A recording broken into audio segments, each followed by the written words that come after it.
I once had everything. A beautiful fiance, a brilliant career, and a brother I trusted with my life. Then they took it all away. 3 weeks before our wedding, Anna and my brother Ben created a web of cruel lies that destroyed my reputation overnight. They faked evidence that I harassed a student. They doctored emails showing I manipulated research data. They turned our friends against me with whispers and fake concern. While I lost my job and dignity, they comforted each other, planning their future with what should have been mine. I discovered their plot accidentally, a forgotten email chain revealing their jealousy and greed. They thought I would break down, confront them, and look unhinged. They were wrong. I disappeared instead. Now I'm back, and I know exactly how to make their own secrets destroy them both. Revenge isn't served hot. It's a cold, patient poison that they'll never see coming. I once had everything. A brilliant career, genuine friendships, and most importantly, Anna, the woman I thought was my soulmate. 3 weeks separated us from our wedding day. 3 weeks from what should have been the beginning of our future together. My research on hidden messages in Renaissance art was finally breaking new ground. A prestigious grant had just been approved, and my charismatic older brother Ben stood proudly as my best man. We were the golden trio, admired by everyone in our social circle. I felt secure, loved, completely trusting of those closest to me. That Tuesday evening, Anna and I had dinner at our favorite restaurant, the small Italian place where I had proposed, exactly 1 year earlier. She raised her glass of Chianti, her emerald engagement ring catching the candlelight. "To your brilliant research," she smiled, "and to our perfect wedding." I noticed a momentary hesitation in her eyes, but dismissed it as wedding nerves. We discussed the final details of our ceremony, the honeymoon plans for Florence, where I would also conduct some research, our future home together. "You deserve all this success," she said, squeezing my hand across the table. "You work so hard while staying so humble about your genius." Later that week, Ben joined us for the final wedding planning meeting. My brother had always been the charismatic one of us, the social butterfly with business acumen where I possessed academic brilliance. He arrived with expensive champagne and his trademark charming smile. "To my brilliant little brother," he toasted, "who somehow convinced this gorgeous woman to marry him." I noticed his smile tightened slightly when Anna mentioned my recent grant approval, an almost imperceptible reaction, but my researcher's eye caught it. Anna fell oddly silent when I talked about our future home, the one we'd spend months planning together, small moments, tiny fractured expressions that registered subconsciously. That evening after Ben left, I used Anna's laptop to look up a restaurant for our rehearsal dinner. A notification popped up from her email. The preview showed a message from Ben with the subject line, "Concerns about M." Thinking it might be health insurance details for after the wedding, I clicked it without thinking. The email thread was brief and partially deleted, with cryptic references to making sure everything goes according to plan and concerns we need to address before it's too late. The language struck me as odd, almost conspiratorial rather than concerned. Was this about a surprise bachelor party? Some wedding gift they were planning together? Yet something in the phrasing left me unsettled. "Find anything good?" Anna asked, entering the room suddenly. I closed the email, feeling strangely guilty. "Just checking some restaurant reviews," I said, handing her laptop back. "You look worried," she said, studying my face with what I interpreted as concern. "Just wedding nerves," I replied, dismissing my unease as paranoia. Over the next few days, I observed Anna and Ben more carefully. Nothing seemed obviously wrong, yet I noticed a pattern of texts exchanged between them, hushed phone conversations that ended when I approached, slight changes in how they interacted with me. My researcher's mind couldn't help connecting these data points into a disturbing pattern. I didn't confront them. Instead, I decided to investigate discreetly while maintaining our normal relationships. I trusted them both completely, but my analytical mind needed to resolve these inconsistencies. The following Monday, my department chair called me into his office. His face was grave as he slid a folder across his desk. "Michael, we've received some troubling allegations I need to discuss with you." Inside were printouts of emails I'd supposedly sent to a former graduate student, containing inappropriate comments and offers to manipulate research data in exchange for personal favors. I stared at them in shock. The emails looked authentic, even used phrases I commonly employed, but I had never written them. "These are fabricated," I said firmly. "I never sent these." "There's more," he said, showing me doctored photographs placing me in compromising situations with students, witness statements claiming inappropriate behavior. "The ethics board has called for your immediate suspension pending investigation," he concluded. "I'm sorry, but university protocol requires me to escort you from the building now." In a daze, I packed my office essentials while colleagues watched from doorways, whispering. My phone buzzed constantly with notifications as word spread across campus. By evening, my social media was flooded with messages of disbelief, disappointment, and outright condemnation from people I considered friends. Anna called, her voice trembling. "We need to talk. Not at our apartment. Somewhere public." We met at a cafe downtown. Her eyes were red, but I noticed no tears actually fell. She placed my engagement ring on the table between us. "I can't believe you're this person," she whispered, loud enough for nearby patrons to hear. "I thought I knew you." "Anna, you know these accusations are false," I said calmly. "We've been together 3 years. You know me better than anyone." "Do I?" "Because the evidence seems pretty clear. I need space. I can't go through with the wedding, not with this hanging over us." She left without allowing me to respond. I sat alone, the ring glinting mockingly under fluorescent lights, aware of strangers' judging glances. That evening, Ben appeared at my apartment door. He stood in the hallway rather than entering, his arm around Anna's shoulders, both wearing identical expressions of rehearsed concern. "We're heartbroken, Michael," he said. "You need help. We're here when you're ready to admit you have a problem." I looked between them, suddenly seeing, with perfect clarity, the synchronized performance, the strategic public humiliation, Anna's refusal of private conversation. This wasn't spontaneous reaction to shocking news. This was coordinated. "Thank you for your concern," I replied neutrally. "I appreciate you both checking on me." After they left, I began a systematic investigation. I needed proof, not just intuition. I remembered Anna had once used my cloud storage account for backup when her laptop crashed. On a hunch, I searched the automated backups from her devices. There it was, a forgotten folder containing the entire email exchange between them. Dozens of messages planning my destruction in meticulous detail. Their motives laid bare. Ben's lifelong jealousy of my intellectual recognition and recent prestigious grant, Anna's calculated decision that my brother's family wealth offered better status than my academic career. They had carefully constructed false evidence, planted suggestions with colleagues, timed their betrayal for maximum damage. One exchange particularly stood out. "Once the ethics investigation starts, he'll likely confront us directly," Anna had written. "His emotional outburst will only make him look more unstable." "Then we'll be free of him," Ben replied, "and everything he worked for becomes ours." I sat back, a strange calm replacing my shock. They expected confrontation, denial, and emotional breakdown. They anticipated my destruction would be complete through my own predictable reactions. In that moment, I made my decision. I would not give them the satisfaction. Instead of confrontation, I would disappear, rebuild, and plan a revenge so methodical, so perfectly calibrated to their vulnerabilities, that they would destroy themselves without me ever having to dirty my hands. They thought they knew me completely. That was their first mistake. I spent that night documenting everything. The emails between Anna and Ben revealed a conspiracy months in the making. They had methodically collected material to fabricate evidence against me, identifying which colleagues might believe accusations, preparing their performances of shock and disappointment.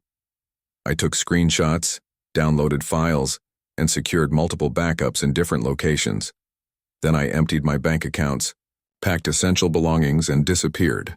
The next morning, my phone exploded with notifications. The university had made my suspension public.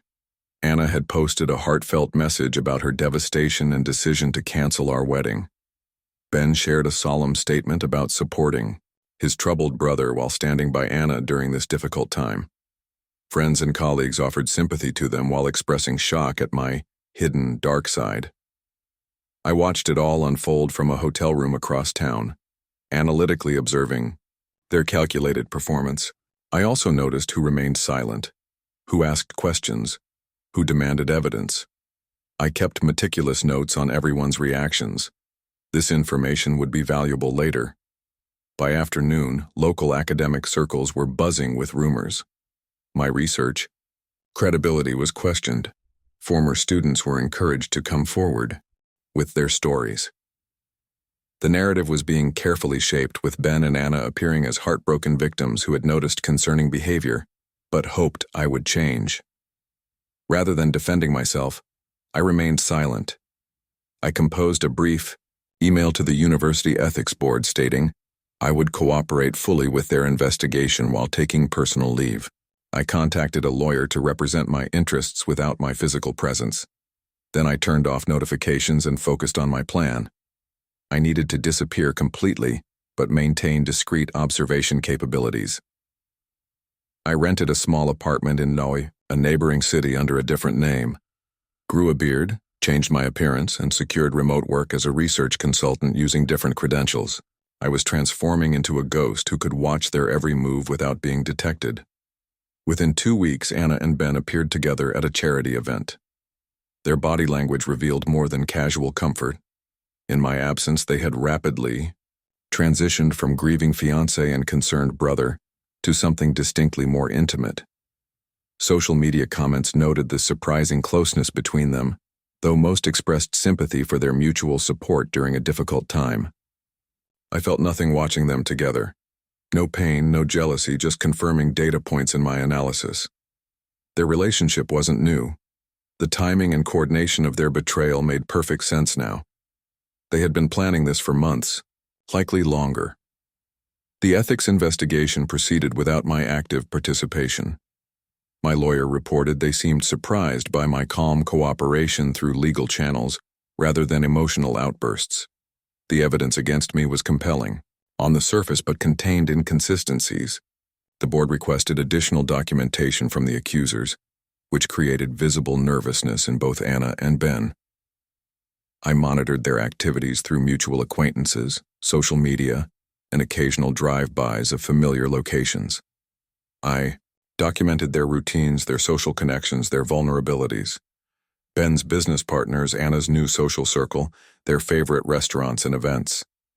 I was building a comprehensive map of their lives while remaining invisible. 3 months after my disappearance, I received word through my lawyer that the ethics board had discovered troubling inconsistencies in the evidence against me. Email timestamps didn't align with server logs. Witness statements contained details that contradicted physical evidence. The investigation was expanding to examine the source of the accusations. This unexpected development accelerated my timeline. I needed to prepare for multiple contingencies. If the investigation cleared me, I would have powerful leverage. If it remained inconclusive, I would need alternative approaches. Either way, I would proceed with my plan to dismantle their lives systematically. During this time, I continued my research remotely.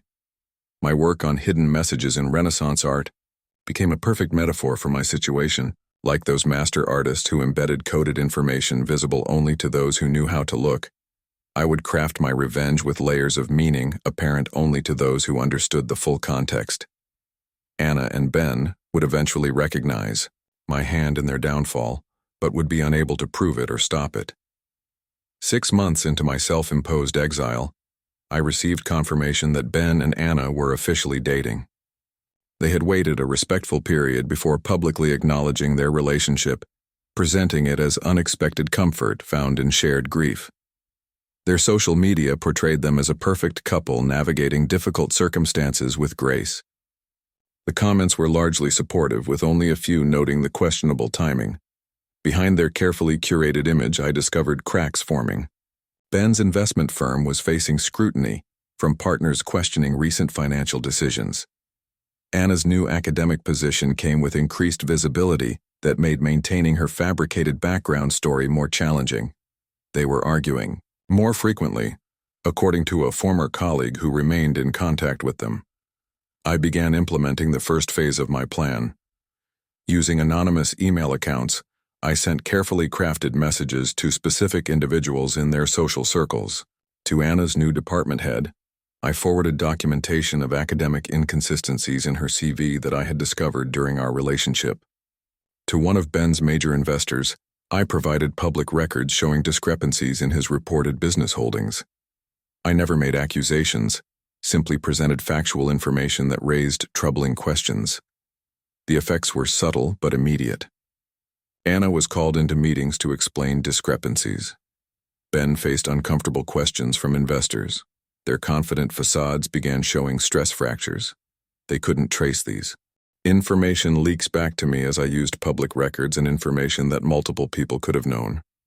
While observing their growing discomfort, I received unexpected news. My lawyer informed me that the University Ethics Board had found significant evidence of tampering in the case against me. The investigation was now focused on identifying who had fabricated the accusations. The board requested my return for a formal hearing, with assurances my position would likely be reinstated. This was a turning point. I had planned for a long, patient campaign of incremental social destruction. Now, I was being offered a faster path to vindication. I could return triumphantly, forcing Anna and Ben to face me directly much sooner than they expected. The question was whether immediate confrontation served my goals better than continued invisible manipulation. After careful consideration, I decided to blend approaches. I would return for the hearing, but continue my systematic dismantling of their credibility beforehand. This would ensure that when we finally stood face to face, they would already be significantly weakened. I intensified my information campaign, targeting specific vulnerabilities. Anonymous tips about Anna's previous relationships revealed patterns of opportunistic behavior to her new social connections. Questions about Ben's academic credentials raised doubts among university colleagues. Each disclosure was factual, verifiable, and impossible to trace to me. 2 weeks before my scheduled return, I received confirmation that the ethics board had completely cleared my name. They had discovered definitive evidence that the accusations were fabricated, though they hadn't yet identified the source. My reinstatement would be announced at the prestigious annual academic gala, a public vindication that would restore my reputation before the entire university community. By remarkable coincidence, I learned that Anna and Ben planned to attend the same event uninvited, desperate to rebuild damaged social connections as their positions grew increasingly precarious. They had no idea I would be there, or that their carefully constructed deception was about to collapse entirely. I prepared meticulously for this convergence. I assembled all evidence of their conspiracy, anonymously routing it to the university president through untraceable channels timed to arrive during the gala. I reconnected with former colleagues who had doubted the accusations, subtly correcting narratives without revealing my full knowledge. I transformed my appearance again, this time projecting confidence and success rather than anonymity. The stage was set for my return. After 6 months of patient observation and strategic moves, I would finally confront those who had betrayed me, not with emotional outbursts as they had expected, but with calculated precision that would leave them no escape. My small apartment in the neighboring city became command central for my strategic withdrawal. I maintained minimal possessions, a laptop, clothes, basic necessities, while maximizing my ability to observe and influence events from a distance. I grew a neat beard, changed my hairstyle, wore glasses, and adopted subtle changes to my posture and walking style. Even someone who knew me well would struggle to recognize me at a casual glance. I established a research consultant identity using credentials that were legitimate but separate from my academic career. This provided income, while allowing me to continue aspects of my work. More importantly, it gave me the flexibility and anonymity I needed to execute my plan. Each morning, I reviewed social media activity from Anna, Ben, and our shared social circle. I tracked their locations, interactions, and narrative management efforts. Their story had evolved from initial shock to a carefully cultivated image of resilience and mutual support through adversity. I documented every inconsistency, every fabrication, every vulnerability exposed through their posts. Anna's background was my first target for methodical documentation. During our relationship, she had shared pieces of her history that didn't align. Different hometowns mentioned to different people, educational achievements that shifted depending on the audience, previous relationships described inconsistently. I had attributed these to memory lapses or contextual storytelling. Now I recognize them as deliberate fabrications. I created a comprehensive timeline of her actual history, using publicly available records and information she had shared privately with me. The pattern was clear. Anna had reinvented herself repeatedly, each time attaching to someone who could elevate her social status. Before me, there had been a promising medical student, then a wealthy finance professional. Each relationship ended when someone more advantageous appeared. I was simply the latest in a pattern, discarded when my brother's family wealth proved more attractive. Ben's vulnerabilities were equally clear. Behind his charismatic persona and apparent business success lay financial mismanagement and academic shortcuts. He had plagiarized significant portions of his master's thesis, something I had helped him conceal out of brotherly loyalty. His investment firm projected success while facing liquidity problems he hid from partners. His confident social persona masked deep insecurity about living in my intellectual shadow. I documented everything meticulously, creating files that could be anonymously distributed to strategic individuals when the time was right. This wasn't just about gathering ammunition. It was about understanding the precise pressure points that would cause maximum effect with minimal direct action. After 3 months of preparation, I began implementing the first phase of my plan. Using an anonymous email account, I sent a message to the department chair at Anna's new academic position. It contained no accusations, simply public records, showing discrepancies between her claimed educational background and verified institutional records. The message was factual, verification-focused rather than emotional. Similar anonymous communications went to several of Ben's business partners, highlighting concerning patterns in recent investment reports available through public filings. Again, I made no accusations, simply directed attention to verifiable inconsistencies that warranted closer examination. The effects appeared within days. Anna mentioned tedious administrative meetings on social media, her tone suggesting irritation rather than concern. Ben posted less frequently about business successes, focusing instead on social events and relationship content. These subtle shifts indicated growing pressure beneath their carefully maintained public image. I maintained careful distance, never engaging directly. When mutual acquaintances mentioned me, I was portrayed as having taken time away for personal reasons. I neither confirmed nor denied any narratives, allowing speculation to continue while I operated unobserved. My lawyer provided regular updates on the university investigation. The ethics board had discovered technical inconsistencies in the emails allegedly sent from my account. Metadata analysis showed modification patterns inconsistent with genuine communication. They requested additional documentation from the accusers, creating visible anxiety in both Anna and Ben, who had expected the matter to be settled in their favor already. Through careful observation of their social media activity, I confirmed they had officially begun dating approximately 4 months after my departure. Their relationship announcement was carefully phrased as unexpected comfort found through shared difficult circumstances. Most responses were supportive, though I noted which mutual friends expressed private skepticism. My strategy evolved from pure observation to subtle influence.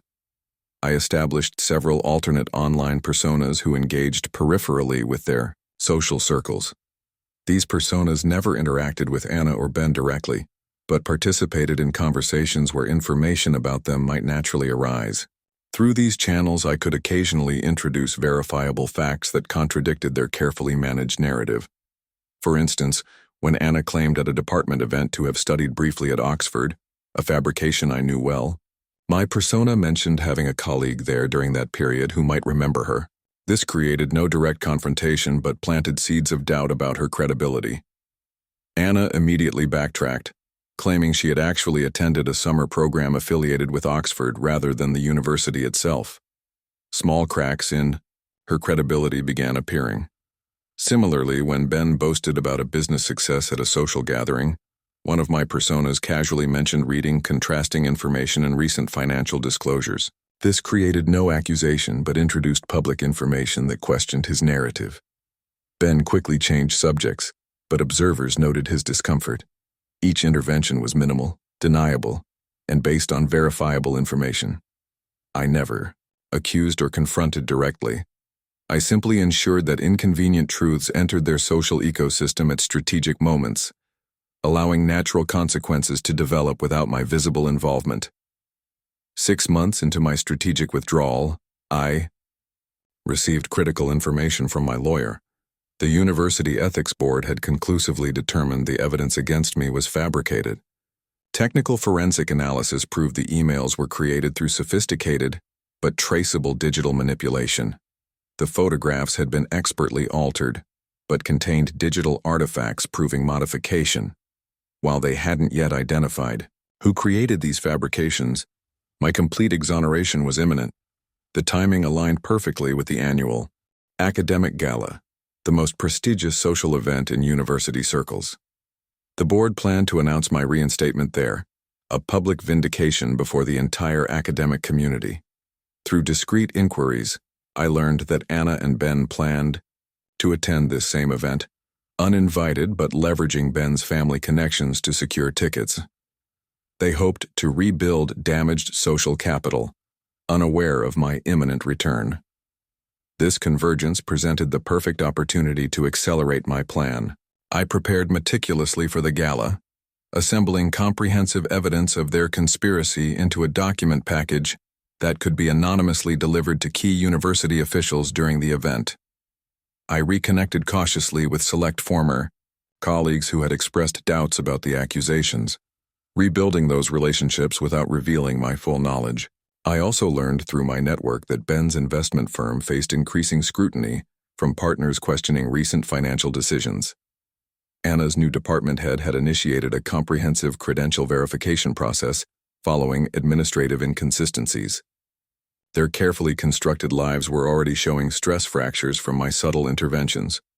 Most significantly, I discovered they had begun arguing frequently, each blaming the other for various problems. Anna resented Ben's failure to deliver the financial security she expected. Ben grew frustrated with managing Anna's increasingly complicated deceptions. Their relationship, built on mutual opportunism rather than genuine connection, strained under mounting pressure. The night before the gala, I stood before my mirror transforming once more. I shaved the beard, styled my hair differently, selected an impeccably tailored suit. The reflection showed not a bitter victim seeking revenge but a confident professional, returning triumphantly after a research sabbatical. My expression remained neutral, controlled, revealing nothing of the methodical destruction I had set in motion. Everything was prepared. The evidence would arrive at precisely the right moment. Key observers were positioned to witness crucial interactions. Anna and Ben would attend expecting to rebuild social connections, completely unaware that I would be there, completely vindicated, watching as their carefully constructed world began its final collapse. They had engineered my downfall, expecting me to break down, confront them emotionally, destroy myself further through predictable reactions to betrayal. They never anticipated this cold, patient approach. They never imagined I would use their own methods against them with far greater precision. And they certainly never expected to face me again at the height of their vulnerability, just as I regained my full standing and credibility. Tomorrow night would be just the beginning of their complete social annihilation. Everything was in place. 6 months of strategic planning would culminate in a single evening where I would never once have to directly accuse them of anything. The truth would do that for me. The morning after receiving confirmation of my imminent vindication, I intensified my preparations. This phase required precise timing and flawless execution. I reached out to Professor Lillian Carter, my former mentor who had been suspiciously absent during the scandal, having conveniently taken a sabbatical just as accusations surfaced. "Michael," she answered on the first ring, "I've been expecting your call." Our conversation revealed what I had suspected. Lillian had never believed the accusations. Rather than making public statements, she had conducted her own investigation, methodically collecting evidence that supported my innocence. Her sabbatical had been strategic, allowing her to work without institutional constraints. "I've been building a case for months," she explained. The technical analysis of those emails showed amateur manipulation patterns. The witness testimonies contained coached language patterns. I was waiting for the right moment to present my findings. I shared enough of my own evidence to complement hers without revealing my complete strategy. Her position as a respected senior faculty member made her the perfect conduit for certain information that would seem suspicious coming directly from me. "The gala tomorrow night," I said. "Will you be attending?" "I wouldn't miss it," she replied, "especially now that I know you'll be there." With Lillian's tacit support secured, I focused on accelerating the pressure on Anna and Ben. Using my most secure anonymous channel, I sent carefully selected financial records to Ben's 3 largest investors. These documents, all publicly available but requiring expertise to interpret, revealed concerning patterns in his firm's recent transactions. I included no accusations, simply highlighted the relevant sections, with annotations citing applicable regulations. For Anna, I employed a different approach. Through one of my alternate personas, I connected with a colleague from her department on professional social media. Our conversation naturally turned to academic backgrounds, allowing me to mention a database of verified academic credentials recently made public. I shared the link as a professional courtesy, knowing her department head would likely access it while verifying Anna's increasingly questionable qualifications. By midday, I could already observe ripple effects. Ben posted an unusually terse message about addressing investor concerns, while Anna shared nothing at all, breaking her typical daily posting pattern. Through mutual connections, I learned they had engaged in a heated argument over breakfast at a cafe near campus, visible enough that several colleagues had noticed. That evening, I finalized the evidence package for delivery at the gala. It contained comprehensive documentation of their conspiracy, including the recovered email exchanges plotting my downfall, technical analysis proving the fabrication of evidence, and financial records showing suspicious transfers coinciding with key events in the scandal. Everything was authenticated, annotated, and organized for maximum impact. I arranged for this package to be delivered to the university president during the gala through a hired courier service that couldn't be traced back to me. The timing would ensure maximum public impact, with all key players present to witness the revelation. The next morning, I received a call from the ethics board chair personally inviting me to the gala. My formal reinstatement would be announced during the president's address with apologies for the university's handling of the situation. I expressed appropriate gratitude while revealing nothing of my broader plans. As evening approached, I dressed meticulously in a bespoke suit I had ordered specifically for this occasion. I styled my hair differently than before my disappearance, maintaining some elements of my transformed appearance while ensuring I would be immediately recognizable. The mirror reflected not a victim seeking redemption, but a composed professional reclaiming his rightful position. I arrived exactly 40 minutes after the gala began, timing calculated to ensure maximum attendance while avoiding the initial reception, where I might be cornered in one-on-one conversations. As I entered the grand hall, conversations faltered, and heads turned. My presence created an immediate ripple effect, whispers spreading rapidly through the crowd. Professor Carter approached first, embracing me warmly in full view of everyone. "Perfect timing," she whispered. "They arrived 20 minutes ago." Northern corner trying desperately to engage with the dean of research. I nodded almost imperceptibly, scanning the room without obviously searching. Then I saw them. Ben in an expensive but slightly ill-fitting tuxedo, Anna in an elegant black dress, both looking strained despite their forced smiles. They hadn't noticed me yet. focused on trying to capture the attention of a senior administrator who seemed eager to escape their conversation. Rather than approaching them, I moved through the crowd greeting former colleagues with warm but dignified interactions. Each conversation strategically positioned me closer to the center of the room, while remaining out of Anna and Ben's direct line of sight. I accepted congratulations on my impending reinstatement with humble gratitude, deflecting questions about my absence with vague references to continuing my research privately while matters were resolved. The university president arrived, signaling the formal program would soon begin. I positioned myself near the podium, finally allowing myself to be visible to Anna and Ben. The moment they noticed me was exquisite. Ben saw me first, his glass, halting midway to his lips, expression freezing in shock. He nudged Anna, whose performative laugh at whatever she had been discussing transformed into wide-eyed disbelief. Neither approached me. They remained rooted in place, exchanging urgent whispers while failing to maintain their composed expressions. I merely nodded politely in their direction before turning my attention to the podium. The president began, with standard welcoming remarks before shifting to an important announcement regarding one of our most valued faculty members. As he described the comprehensive investigation that had cleared my name, highlighting the conclusive evidence of fabrication, without specifying its source, I maintained a dignified expression while observing Anna and Ben from my peripheral vision. Their desperate glances toward exits confirmed they understood the precariousness of their position. We are pleased to announce the full reinstatement of Professor Michael Evans, with sincere apologies for the distress caused by these unfounded accusations, the president concluded. Additionally, Professor Evans will be heading our new research Institute for Renaissance Studies funded by the grant approved prior to this unfortunate situation.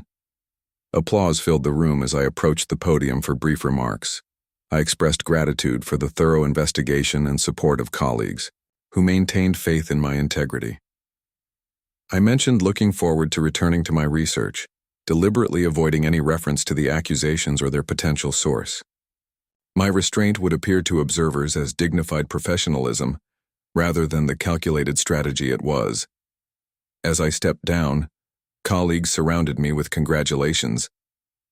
Through this protective circle, I observed a university staff member discreetly approaching the president with a sealed document envelope. The courier had arrived precisely on schedule. I circulated through the crowd, each conversation carefully managed to position me for optimal observation of subsequent events. Within 15 minutes, the president was joined by the ethics board, chair, legal counsel, and security director in reviewing the delivered documents. Their expression shifted from curiosity to concern to tightly controlled anger. Precisely as planned, they examined the evidence in a semi-private corner that remained visible to the main gathering. Anna noticed the administrative huddle first, her expression shifting from general anxiety to focused fear as she observed their reactions. She gripped Ben's arm, directing his attention to the unfolding situation. His attempt at nonchalance failed completely, as the university officials began glancing in their direction with unmistakable scrutiny. The security director made a subtle gesture, and two staff members positioned themselves near exits. The president handed specific documents to the ethics board chair, who nodded gravely before approaching my location with deliberate calm. "Professor Evans," she said, loud enough to be heard by those nearby, "we've just received concerning documentation regarding the source of the fabricated evidence against you. Would you be available to discuss this privately tomorrow morning?" "Of course," I replied with perfect composure. "I'm at the university's disposal for resolving this matter completely." This exchange, witnessed by nearby attendees, immediately generated whispers that spread rapidly through the gathering. Anna and Ben attempted to leave discreetly, only to find security staff politely but firmly requesting they remain for a brief conversation with administration. I watched their growing panic from across the room, never approaching, never acknowledging their predicament directly. As they were escorted to a private room adjacent to the main hall, I raised my champagne glass slightly, catching Ben's eye for just a moment. Recognition dawned in his expression. He finally understood that this was no coincidence, that the timing and precision of his downfall bore my signature, though he would never be able to prove it. I remained at the gala for precisely another 40 minutes after Anna and Ben were escorted away, maintaining perfect composure while accepting congratulations and renewed connections from colleagues. I carefully noted who approached me with genuine warmth versus those who seemed suddenly eager to re-establish connections they had severed during my disgrace. Each interaction was mentally catalogued for future reference. I would remember both loyalty and opportunism. "You've handled this with remarkable dignity," Professor Carter said as we shared a quiet moment near the refreshment table. "Most people would have been consumed by bitterness.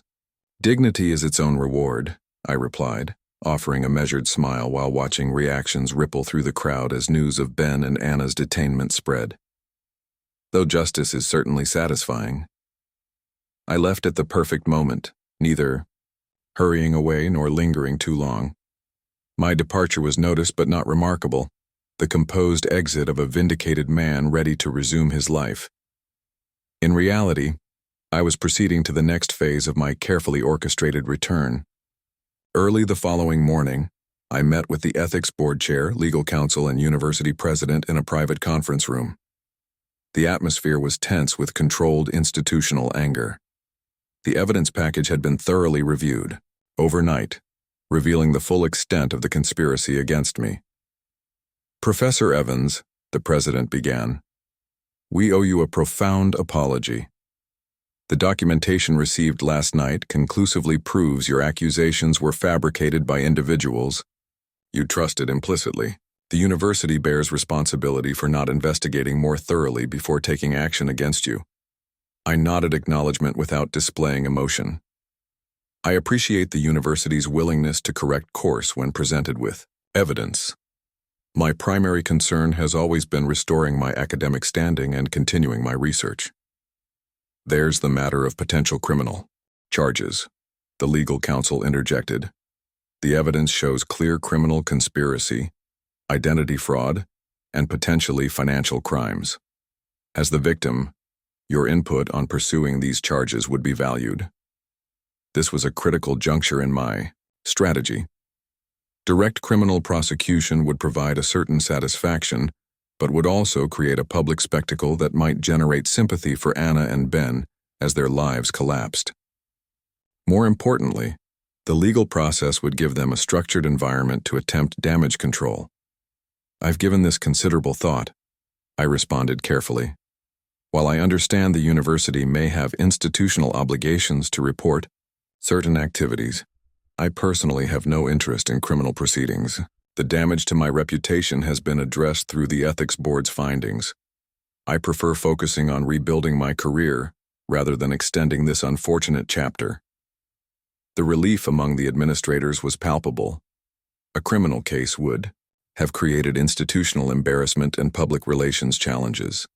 My apparent magnanimity would be remembered favorably, while actually advancing my true objective, allowing Anna and Ben to face consequences without the protective structure of formal proceedings.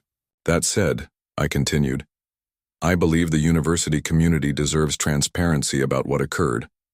The same colleagues who received misinformation about me should be correctly informed now." The ethics board chair nodded.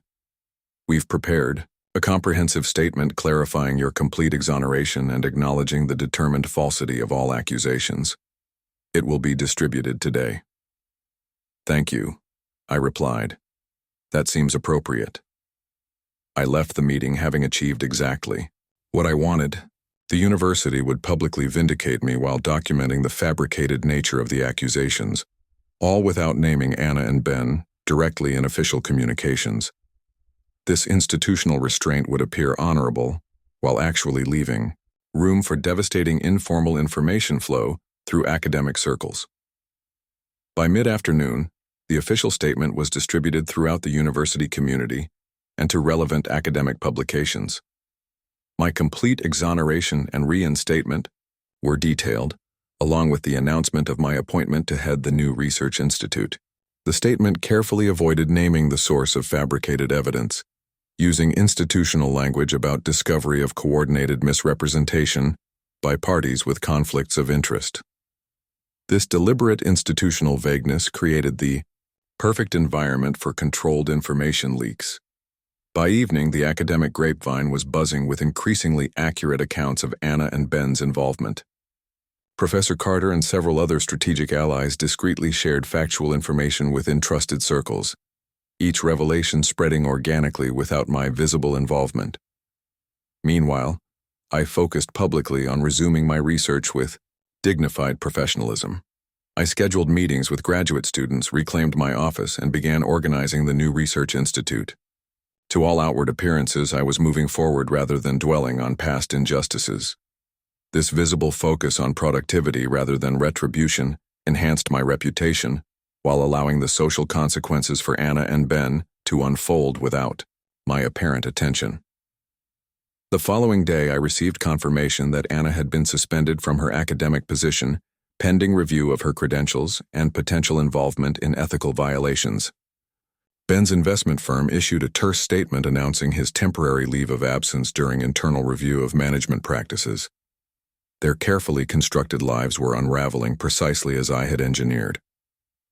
3 days after the gala, I attended my first faculty meeting since reinstatement. The welcome was overwhelmingly positive, with colleagues expressing support and embarrassment at having doubted me. Throughout the meeting, I noticed frequent glances at an empty chair, where Anna would typically have sat. No one mentioned her directly, but her absence resonated through the room. After the meeting, the department chair approached me privately. "I feel I should inform you that Dr. Wilson has been placed on administrative leave pending review of several concerning matters. Her office is being reassigned temporarily." "I understand," I replied neutrally. "These situations require appropriate process. There's also the matter of her research access," he continued uncomfortably. "Some materials overlapped with your project areas. We'll need to review everything to ensure proper attribution and permissions." I nodded calmly. Of course, academic integrity requires nothing less. This conversation confirmed that Anna's academic position was effectively finished. The review would inevitably discover the credential falsifications I had, anonymously, highlighted. More importantly, the mention of research overlaps indicated suspicion she had attempted to appropriate my work during my absence. The academic community's intense reaction against such violations would ensure her complete professional isolation. That evening, I received an unexpected text from a former colleague who had maintained connections with Ben's business circle. "Thought you should know. B's firm announced emergency leadership restructuring today, major clients withdrawing, rumors of regulatory investigation." I sent a simple acknowledgement without commentary. The financial dominoes were falling exactly as anticipated. The materials I had highlighted to key investors had triggered exactly the scrutiny Ben's practices couldn't withstand. His carefully maintained facade of business success was collapsing under examination. A week after my reinstatement, I deliberately visited a cafe near campus frequently patronized by faculty. As I enjoyed coffee while reviewing research notes, I observed the real impact of my strategic return. Conversations paused when I entered, resuming with increased warmth and inclusion. More tellingly, I overheard multiple discussions analyzing how they had been deceived about me, with increasingly accurate understandings of Anna and Ben's motivations and methods. The social contagion I had engineered was spreading perfectly. Each person who revised their understanding of what had happened to me naturally questioned other information from the same sources. Anna and Ben's past manipulations were being scrutinized across multiple social circles simultaneously. Their deceptions, once examined, revealed patterns that undermined everything they had built. Most satisfying was overhearing a respected senior professor remark, "The truly disturbing part isn't just what they did to Michael. It's realizing how many other things they likely lied about that we accepted without question. Makes you reevaluate every interaction." This was precisely the effect I had designed. No direct accusation from me would have been as devastating as watching people independently discover they had been manipulated. The very social mechanisms Anna and Ben had exploited to destroy me were now dismantling their lives with inexorable precision. I finished my coffee and left the cafe, nodding polite greetings to colleagues without joining their conversations. I didn't need to say anything. The truth was doing exactly what I had calculated it would do, spreading through social networks with the perfect combination of factual evidence and emotional impact. Their destruction was proceeding perfectly without any visible action from me. In the weeks following my reinstatement, I observed the complete unraveling of Ben and Anna's lives with detached precision. Each development confirmed the effectiveness of my strategy, each consequence unfolding exactly as I had calculated. I maintained my composed professional demeanor, focusing visibly on establishing the new research institute while monitoring their downfall through my carefully maintained information network. Ben's financial collapse proceeded with remarkable speed. The regulatory investigation triggered by my anonymous tips revealed extensive misrepresentation to investors. His firm issued a public statement announcing his permanent removal from leadership positions carefully worded to distance the organization from his actions. 3 major clients withdrew their portfolios within days, creating a cascade effect as others rushed to protect their investments. Most devastating for Ben was the revelation of his academic plagiarism. The University Ethics Board, now hypervigilant, after the scandal involving me, conducted a thorough review of all potentially compromised work. Ben's master's thesis, which I had helped conceal years ago out of misplaced brotherly loyalty, failed automated plagiarism detection spectacularly. The subsequent revocation of his degree made headlines in business publications, destroying any remaining professional credibility. Anna's academic career ended with similar finality. Her credential verification process revealed multiple fabrications in her academic history. The prestigious visiting fellowship she claimed at Oxford had never occurred. Her doctoral research contained sections inappropriately derived from others' work, including preliminary findings from my own research that she had attempted to publish during my absence. The university terminated her position with a terse statement about irreconcilable discrepancies in academic representation. Their social destruction was equally complete. The carefully cultivated social circle they had turned against me now rejected them entirely. Former friends publicly distanced themselves, rewriting personal histories to minimize past associations. Invitations disappeared, connections dissolved, social media followers vanished daily. The same mechanisms they had weaponized against me operated with perfect symmetry to isolate them. Most satisfying was watching their relationship collapse under pressure. Through mutual connections, I learned they had begun blaming each other as their situations deteriorated. Anna accused Ben of financial mismanagement that had denied her the security she expected. Ben blamed Anna's academic fabrications for triggering the scrutiny that exposed his own misconduct. Their alliance, built on opportunism rather than genuine connection, disintegrated exactly as I had predicted. Throughout this period, I never spoke about them directly. When colleagues tentatively mentioned the situation, I redirected conversations to my research or the new institute. This apparent high-mindedness enhanced my professional reputation while allowing damaging information to spread without my visible involvement. My silence was interpreted as dignified restraint, rather than the calculated strategy it actually was.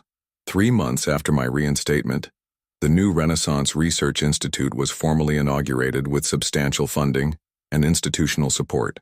My introductory lecture on hidden messages in classical art drew an overflow audience, including many who had previously distanced themselves from me.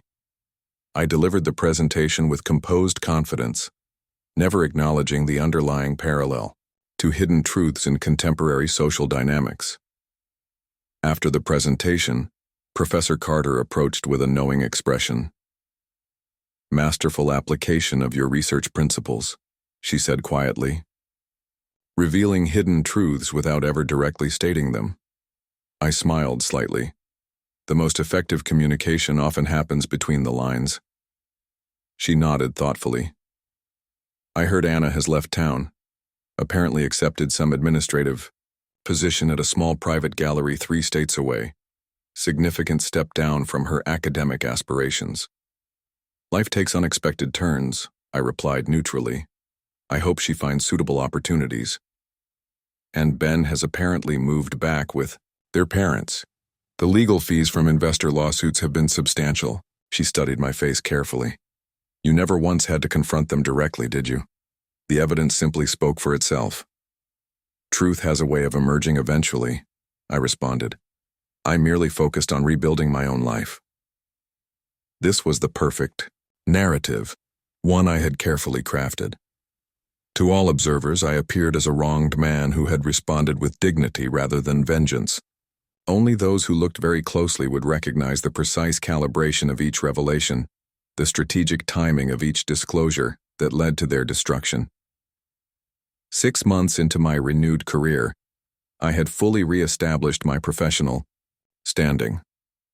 My research received increased recognition, the institute attracted talented graduate students, and my reputation for integrity was enhanced rather than damaged by the false accusations.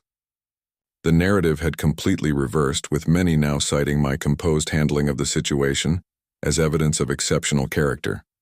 During this period, I maintained my catalog of social debts and credits. Those who had stood by me during the accusations received my genuine support and mentorship. Those who had abandoned me at the first sign of trouble found polite but impenetrable professional courtesy. Those who had actively participated in spreading false narratives discovered subtle but consistent obstacles in collaborative efforts. I never explicitly connected these consequences to past actions, but the pattern was clear to anyone paying attention. 1 year after my public vindication, my definitive work on hidden Renaissance coding systems was published to critical acclaim. The university hosted a formal gallery exhibition featuring the artworks analyzed in my research, a prestigious event attracting academic and cultural figures from across the country. The exhibition represented the complete restoration and enhancement of my professional standing, elevated beyond what it had been before the false accusations. As I circulated among admirers and colleagues during the exhibition's opening reception, I noticed a familiar figure in gallery staff uniform assisting with guest services. Anna's appearance had changed dramatically. The designer clothes and confident posture were replaced with a standard uniform and subdued demeanor. She had lost weight. Her complexion was dull. Her movement suggested constant anxiety. The transformation, from ambitious academic to menial gallery employee, was complete. Our eyes met briefly across the room. In that moment of recognition, I saw her fully comprehend the extent of what had happened. She finally understood that her destruction had not been bad luck or unfortunate timing, but the result of precise calculation. She realized that every revelation, every disclosure, every consequence had been engineered by the man she had attempted to destroy. I acknowledged her with a slight nod before turning back to my conversation with the university president. I showed no anger, no satisfaction, no emotion whatsoever. That momentary acknowledgement was sufficient to confirm what she now suspected. The anxiety in her expression deepened as she realized how completely I had orchestrated her downfall without ever confronting her directly. Later that evening, as the event concluded, I overheard a gallery administrator sharply critiquing Anna's performance. Her position even here was precarious, her reputation having followed her despite the distance. She had fallen from promising academic to barely employed assistant, struggling to maintain even this modest position. The contrast with my ascending career could not have been more pronounced. I left without speaking to her. No words were necessary. The complete reversal of our fortunes communicated everything required.